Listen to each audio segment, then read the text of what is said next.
Hello everyone, we have our news for the week, so let's take a look. Maintenance, normal time as usual. Ending with maintenance is the Season 4 stuff, so that's the event box summon, the Master Crowns for both Tyvis and Tulian, and the item for Snowlinka. So you have till maintenance to do that. And starting this week, we got Clash of Wills and a new global unit. So we get our voted in Malphasie. We'll take a look at summons and everything in a second. So what we know about her, she's trance shift, which is a little disappointing. So she gets 4 total turns in the shift form and then has to wait 3 turns to go back. She's a dual wield physical type mage. Wind as the main element. In clash or morale fights, she has a AoE 100 amp for the team, which is really nice. She also has a 50% wind and peril field. I do believe that is the Murder's Mob cooldown, so that's not a Magnus, which is really good. As far as most of her other stuff, we gotta wait till the data mine as brand new unit, so we can't even take a peek at the GP side. Super Trust, Fist Weapon, 187 attack, 236 magic. For just her, she'll get 500 flat magic, and it will boost damage of certain abilities. Not stackable, but she's definitely going to be wanting to use one of these. Dual wield, she should have the extra 200% chain cap, but we'll have to wait to the data mine to see that. Everybody else will get 50% limit damage and 50% dual wield magic. And then as far as her regular trust, 50% magic, 25% limit damage, 100% dual wield magic. Decent overall, but we do have Selfie, so the only difference is it's less magic and has a little bit of limit damage, where Selfie is more magic and no limit damage. Leader skill, same thing that Richt has. So in Clash, only morale fights, 500% to the team of everything. Outside, 300% leader, just like all the other Clash leaders. And then we'll take a look at the vision cards before we look at the step-ups. So first is her own card. So she's not premium. We get it at EX1 and 3. 130 magic, 50% health mana magic, 100% killer for demon and birds, which is pretty big right there. Also, 50% dual wield magic is okay, and then 500 flat magic. So if you need the killers on a mage, this card's really good. If you don't need the killers, it's a card. And then we're getting 2 limited cards on the step up. So first up is the Ibarra card, and this is an upgrade to our mana card. So direct upgrade to the Demoness card essentially. On the card itself, 500 flat mana, 135 magic. And then we get 500 flat mana and 500 flat magic and chain cap for everybody. So the Demoness card has the chain cap limited to Brave Exvius only units. This one is for everybody. Then we get 100% mana and magic and 100% limit damage, dark resist is whatever. And then Brave Exvius only units are going to get killers for Beast, Human, Dragon, Fairy, Plant, and Birds. So a decent amount of killers for Brave Exvius only units. But overall, this is going to be the exact same mana that the Demoness card gives, but it's going to be like 60 magic or so more because it's got more magic on the base card itself. But if you don't have the Demoness card, definitely worth picking up for Meteor users, as it is an upgrade to that. And then if you do have the card, depends on if you want to spend the resources or not. Like I said, the mana is going to be the same, magic is going to be higher, and chain cap is for everybody and not just Brave Exvius only units. And then the other card that they're giving us is an attacker card. 1000 health, 135 attack, and then 1000 health, 500 attack, and chain cap on this as well. So it's another card that has chain cap for anybody. 100% health and attack, 100% limit damage, 60% lightning resist.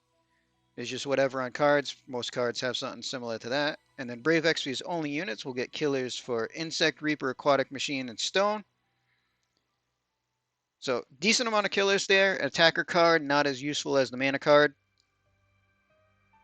But still not a terrible card, especially with chain cap for anybody. So those are the 3 new cards, and we can take a look at the step up there.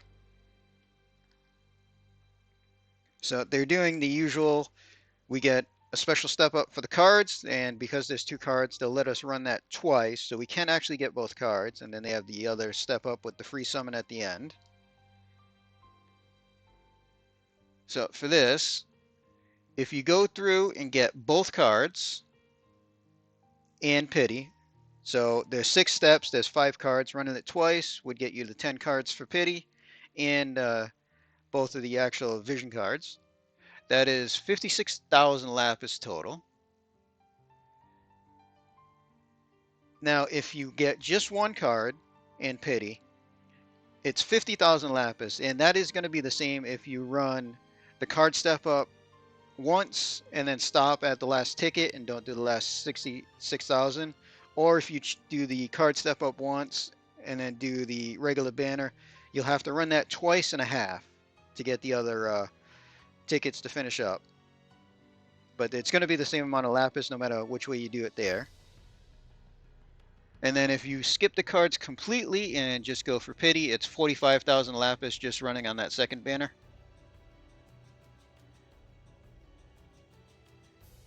But overall, if you're pulling, honestly, probably get the mana card if you're going to pull with lapis anyway.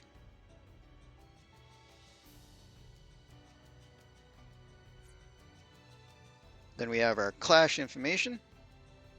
So, start of Season 9, we get our Harpy. So, Bird, Demon, Fury type, weakness, main is Wind, Light and Ice, secondary weaknesses. Uses Wind and Dark and non-elemental attacks. Inflicts Confusion, Paralyze, and Blind. And removes units from battle. So, from the live stream, they essentially said you're not using attacker units and actual magic casting mages for this fight.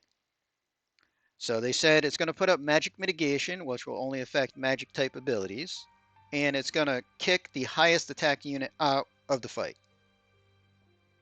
So essentially we're going to have to use units like Malphasie that do physical attacks that do magic damage. Olive's another one. Esther, her shift form is the same deal there. Essentially any magic caster that's imbuable. Ibarra is a good choice as well. Special ability, boost Wind and Dark. Usually that's like a 150 buff for a couple of turns. Fortuna bundle that they always have, that I always skip. And then we are getting a new item this time. So it looks like heavy armor, and it's tank based. So they're giving us a few different versions, and they show us some here. So maxed out, we're looking at 300 flat health, 60 attack and magic, 120 defense and spirit. It's going to be 750 morale at the start of the fight, so that's not an every turn thing. And then for abilities that they're showcasing, 20% health and 500 flat defense, 250 spirit. Then we get one that's the reverse of that, 20% health, 250 defense, 500 flat spirit. And then there's 2 that have resist, let's see, activate a barrier. So that doesn't say if that's a castable move or every turn or just start of battle on that one. We'll have to wait and see. And then these last 2 that they show us are resists.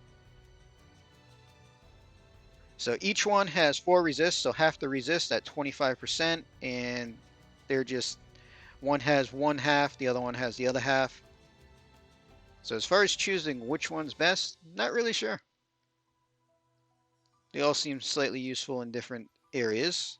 And then because it's a new season, we get a new shop. So units, General Celeste, Ricard and Wyvern, Mermaid Frisia, Emperor, Esther, who is actually a premium unit, although she is kind of power crept, so seeing her in there is not as surprising, and Tulian. And then the special materials. So heavy armor mastery, obviously we're getting heavy armor, so this will let anybody use heavy armor, and then 50% all stats when using heavy armor.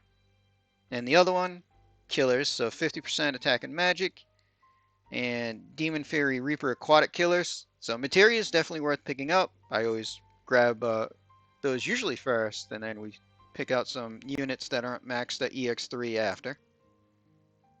And that's about it for the new Clash information. And we are finally getting the Chamber of Seals. So this is the permanent feature for the Master Crown challenges for all the units. Essentially, they're bringing them back. It looks like there's going to be 2 different kind of keys to unlock the missions. And it looks like you're just going to use a key to open it up and be able to run it. So I'm not sure if it's going to be 1 key per run or if 1 key lets it open for the whole day or something. But we are getting 20 ruby keys and 72 topaz keys. So getting those for free. Probably going to be other ways to get those later on. But essentially any of the Master Crown challenges that you have missed are going to show back up for you to clear when you're able to. More story. Nothing really there. No special items this time. Introducing a couple of new characters that I guess we're going to see in the story.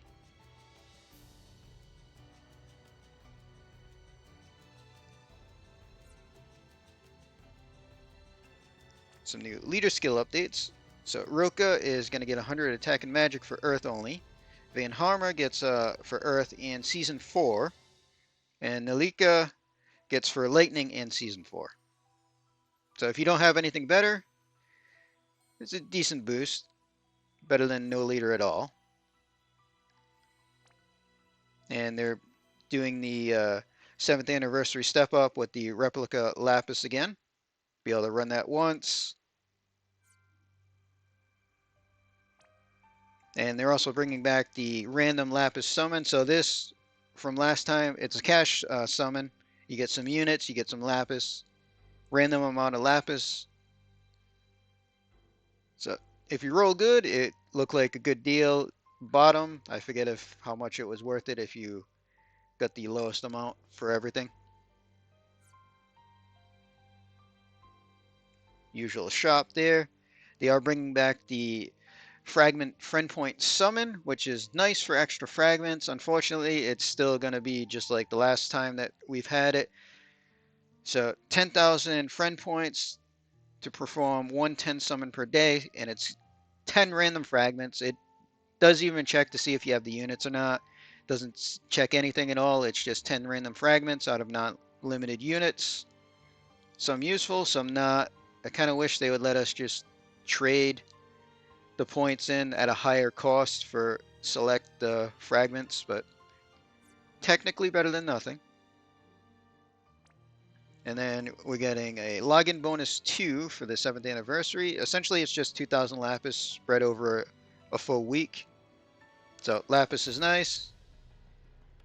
And we get the login for 30 shards for Malphasie. And that's pretty much all the news that we have for this week.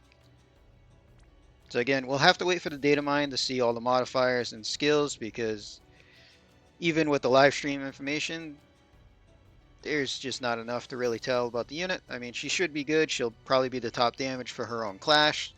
How useful she'll be beyond that, we'll have to see. And it is kind of interesting for them to bring back a mana card.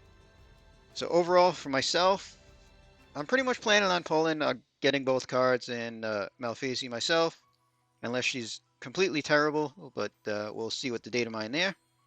Everybody that does decide to pull, good luck to you. So we're going to end this video here. Hope everybody enjoyed.